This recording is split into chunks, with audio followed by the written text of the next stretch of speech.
কায়েম করো। কার কথা? সব নবীরা কি কায়েম করেছে? আমার সকল নবীর সময় নামাজ ছিল।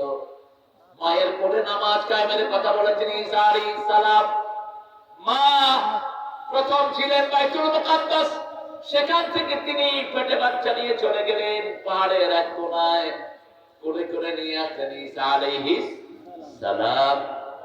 এবার মুশরিকরা ইহুদিরা নানান কথা তাকে বলতে লাগলো। কেউ বলতে লাগলো পতিতা, কেউ বলতে লাগলো জিনাকার, চরিত্রহীনা, কেউ বলতে লাগলো তোমার বাপ মা দুইজনই ভালো, তুমি এই কাম কোত্থেকে করলা?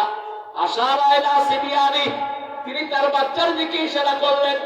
বাচ্চা কথা বলছে, ইন্নী আব্দুল্লাহ আতানি আল কিতাব জাআলানি নাবিয়্যা ওয়া জাআলানি মুবারাকান আইনামা কুনতু وجعلني مباركا اينما كنت اوصاني بالصلاه والزكاه ما دمت حيا। ছেলে বলছে আমি আব্দুল্লাহ, আমার কাছে কিতাব পাঠিয়েছেন কে? আমাকে নবী বানিয়েছেন কে? আমাকে বরকতময় করে দিয়েছেন কে? আল্লাহ। যেখানে যাই আমি বরকতময়, তিনি আসবেন। রাসূল বলছেন এমন বরকত নিয়ে তিনি আসবেন, যতটুকু তার দৃষ্টি যাবে ততটুকু তার নিঃশ্বাস চলে যাবে।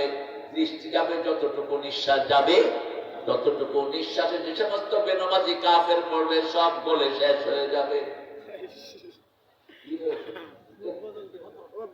বসে আরেকজন তারা